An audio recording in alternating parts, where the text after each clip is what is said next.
But our next speaker here is Ewa Bakun, who is Director of Insight and Engagement at Clarion Gaming.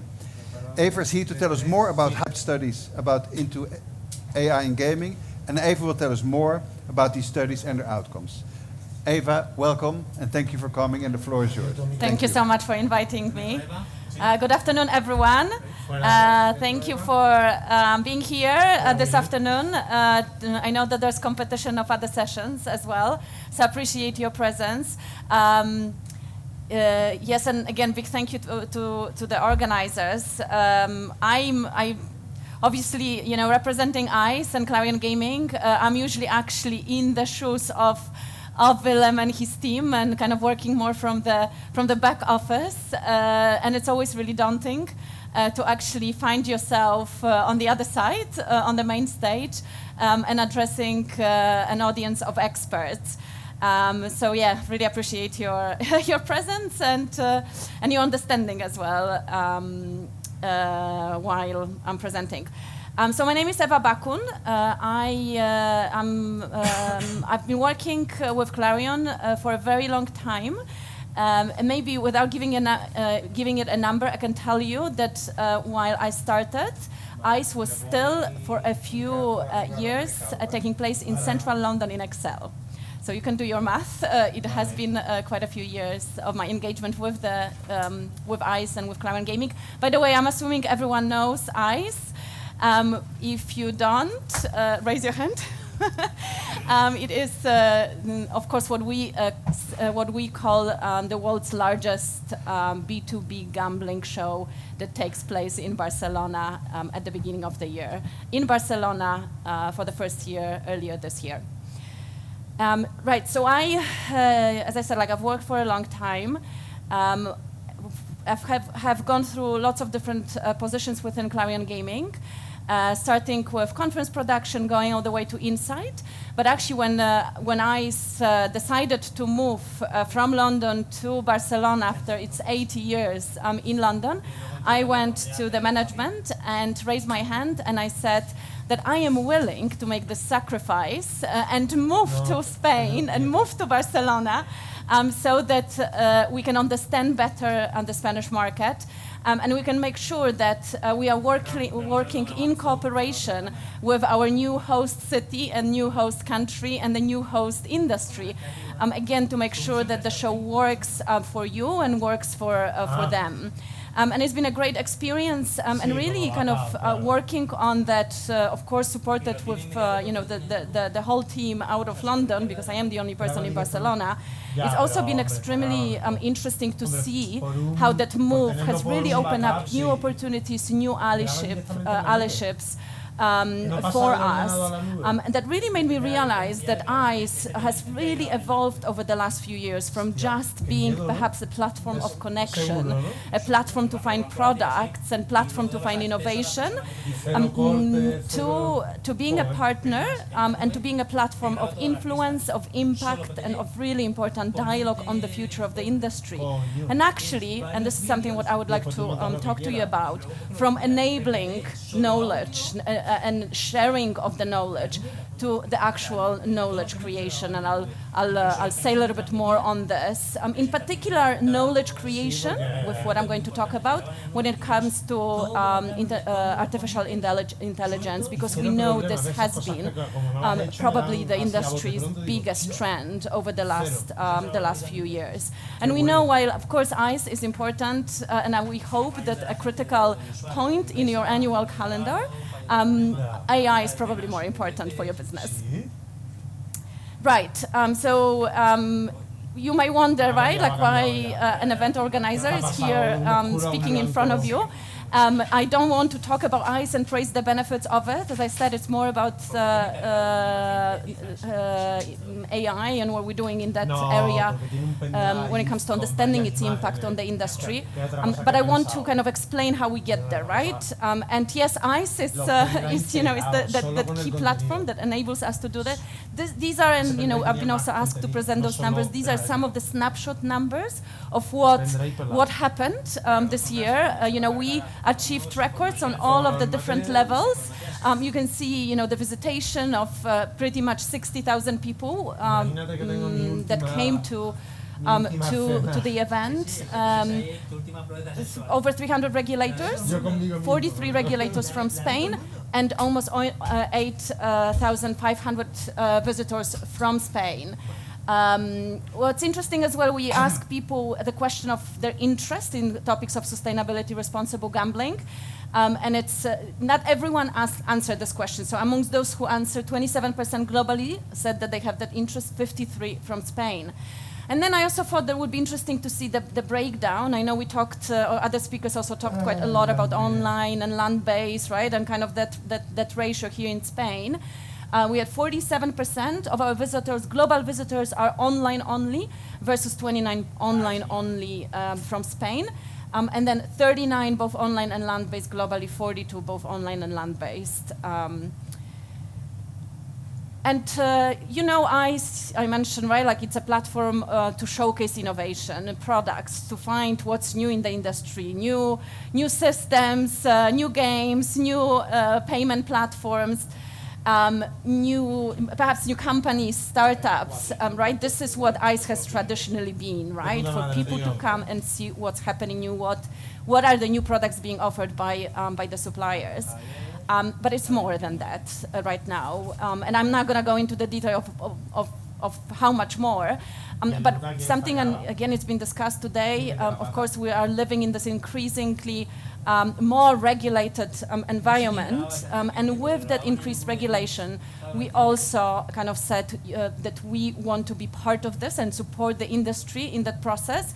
So therefore, and even though, it's probably less of a commercially driven approach for us, we said we want to also support the industry in responsible innovation, in making sure that the innovation that the industry is generating is indeed responsible, and that translates itself the best. And it's just like a kind of an example in the establishment of a sustainable gambling zone, which used to be called consumer protection zone. It's an area on the show floor, kind of a pavilion, if you want to call it in the traditional terms, that is fully dedicated to prevention, responsible gambling, sustainability, and has really, we established it in 2018. It has made a journey since then, transform itself from consumer protection zone to sustainable gambling zone, from compliance, kind of also, I guess, following the industry transformation, right? From how it considers responsible gambling being just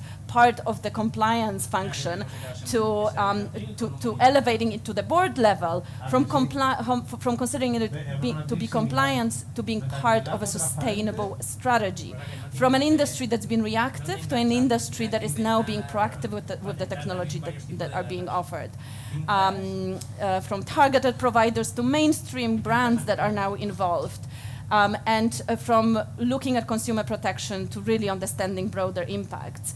And I'm talking about this because this was kind of our first foray, right, into, okay, how do we talk about innovation, but also innovation that is responsible. This is also where the theme of AI has, for the last few years has really been discussed in terms of how AI can also be used to support prevention and to support the industry in its effort to provide a more a safer product and to safeguard the players. And that brings me to this idea of building the legacy, right? So from a huge show focus on innovation to responsible innovation, sustainable gambling zone, from the 3 days of the show, we are now moving to the 365 days of that legacy that we want to build.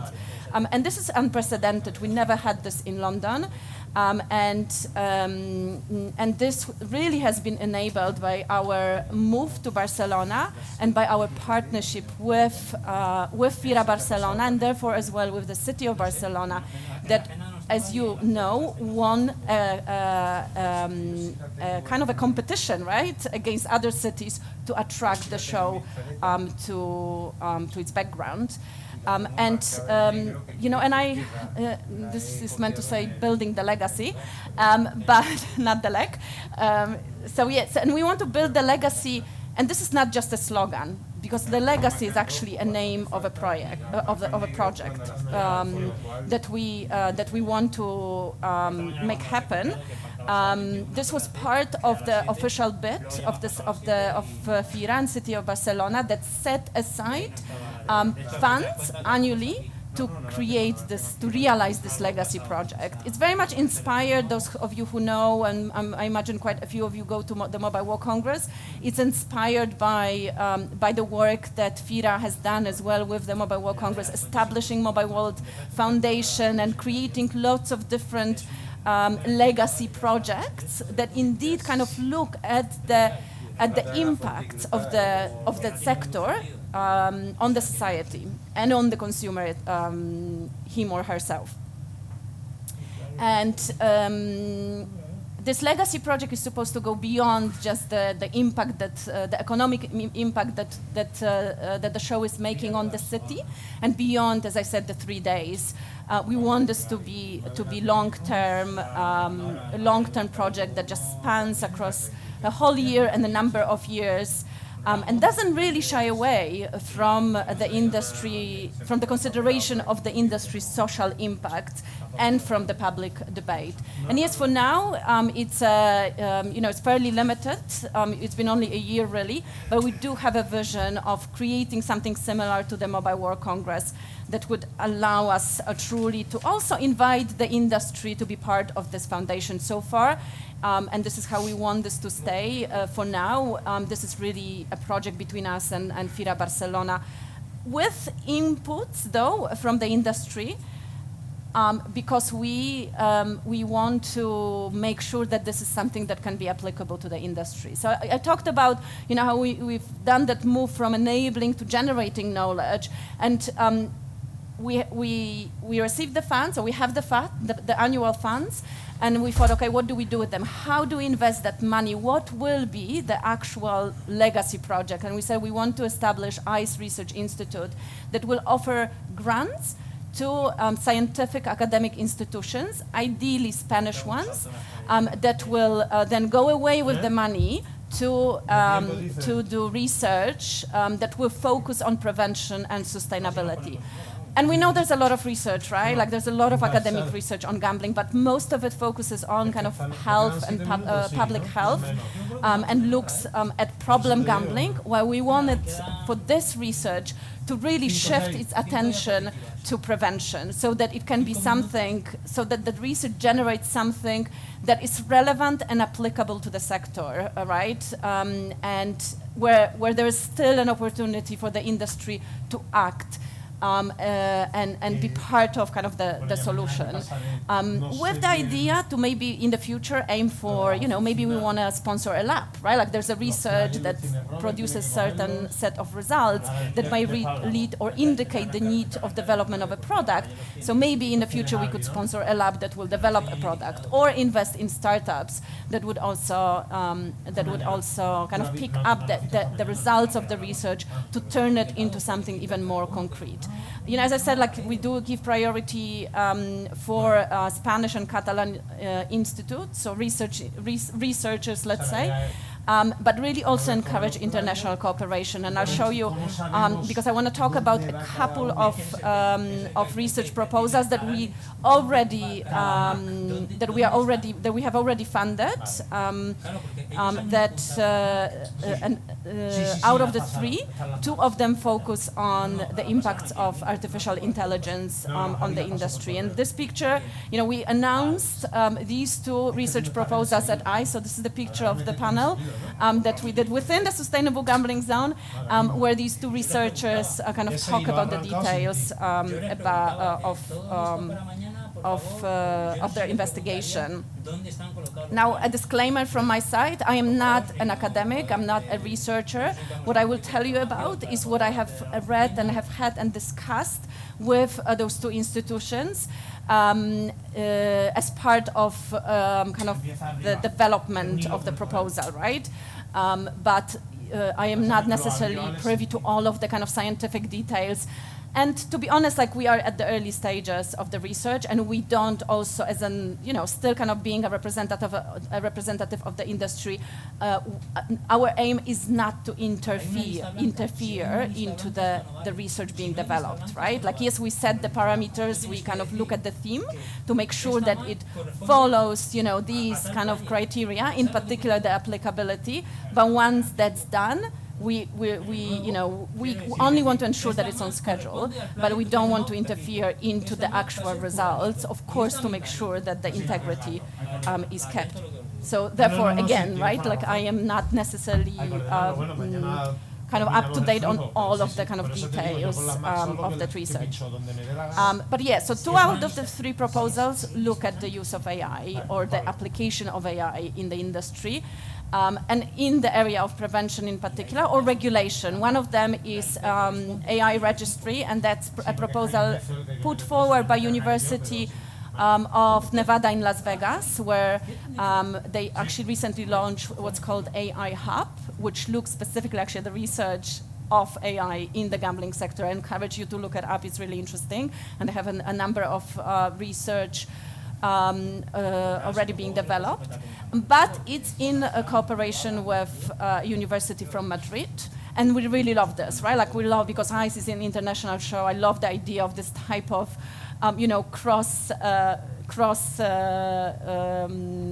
cross-border cooperation. And then GamBrain, which is a research put forward by Fundación Patología Dual, from Madrid. So really just a little bit more on that research. So what is AI registry? AI registry is a follow-up to another research that UNLV did and presented a couple of years at ICE. And I kind of sat with Castra, who is the main kind of person leading on that AI research, to look at what could be the next step. And we said, let's look at what that AI registry could look like. And what is AI registry is basically a database or a record of different AI tools and systems. This will be developed in kind of in a qualitative research methodology through conversations with regulators in particular, but also with the industry. And why are we doing it? Because we want to ensure transparency of AI use in what is a highly sensitive sector, to monitor and assess the level of risks, again, in high-risk areas in particular, such as responsible gambling, fraud detection or personalized marketing, to ensure ethical use of AI, use that does not pose any harm to the consumer, in particular the vulnerable one, to facilitate auditing and oversight, and to ensure compliance with the regulations, and also to build public trust with the public, but also with the institutions. And that system could include details on AI, could include KPIs and metrics, will include possible risks of the use of AI in those various areas. Deployment, testing, validation. Really, it's about kind of understanding what is what could be on what is the use of AI in a variety of areas within gambling, whether it's marketing, whether it's compliance, whether it's fraud detection.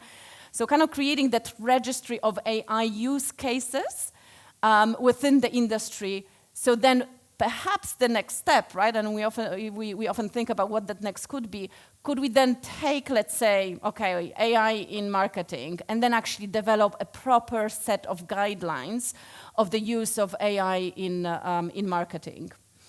Again, like, we want to make sure that this ends with a practical set of guidelines.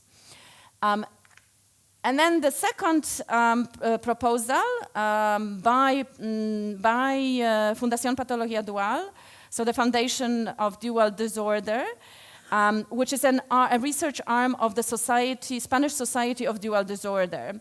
What is dual disorder? It's a disorder that is developed by an individual who would have one addictive disorder together with another mental condition. And that comes from kind of shift in paradigm where addiction is not just from the exposure, is not a result of exposure to an activity, but a result on an individual vulnerability. And we know from data that the majority of problem gamblers also usually have some sort of other condition, right? Mental condition. This is what data tells us. This is particularly relevant for some of the high risk groups. And factors that predispose individuals to those dual disorders can be biological, psychological, genetic, and environmental. So this foundation is proposing is the development of GamBrain, which is an advanced AI tool to detect and prevent gambling dual disorder. It's a really robust proposal of a study that would basically last around 5 years, right? So we have 4.5 years left. That will focus on high-risk population and would be developed through, or you would utilize a set of clinical questionnaires that would be configured with a design of genealogical analysis protocol, with data collection, especially in those high-risk groups, with the analysis of data and implementation of AI to identify the patterns within the data, indeed, to develop models to predict risk and therefore improve early detection. So imagine, we would have a physical tool that could be deployed, for example, by health system, in schools, by operators, to pretty much detect that someone might be at risk of developing problem gambling. And actually, what's interesting, I talked about we really like the cooperation. When we did the presentation at ICE, these two groups met, and actually, I know now that they are cooperating as well with UNLV, with the University Rey Juan Carlos, indeed on the AI analysis, right? On designing the AI analysis of the data that they will collect. So again, right, it's really great for us to see that this cooperation also happens when it comes to the research. Okay, really briefly, there are other projects. So there's a third project which looks at stigma in gambling and analyzes the cultural representation of gambling to really see what the impacts it has on consumers' identification of risk or auto-identification of risks. We are now actively looking for more collaborators, scientific collaborators. I have a potential partner who would be one of the leading Barcelona tech university or tech centers within a private university. I'm looking to kind of possibly for a partner from the sector to help us develop this proposal. Another things that we do is we have a close cooperation with Asencas, where we also do finance research indirectly, and we're also sponsoring university coursework in some of the Catalan universities. And we also are going to do a safer gambling hackathon. This is all within this legacy project, right? So again, looking at safer gambling and technology. And I think I have to finish here, so that's my last slide. Thank you. And I just want to say, I'm really interested in, having industry involved in this. We have the money. We don't actually want the money at this stage. We will at some point. But it's all about making sure that it's implementable and that it's applicable to the industry. So talk to me. Thank you. Thank you, Ewa. But stay here for a second. I think there was one short question from the audience that just came in the last moment. If we can have a look at Slido, please. Are there still grants available, or have all available funds been allocated? Yeah. So as I said on the last slide, we have committed funds with the budget for ICE 25.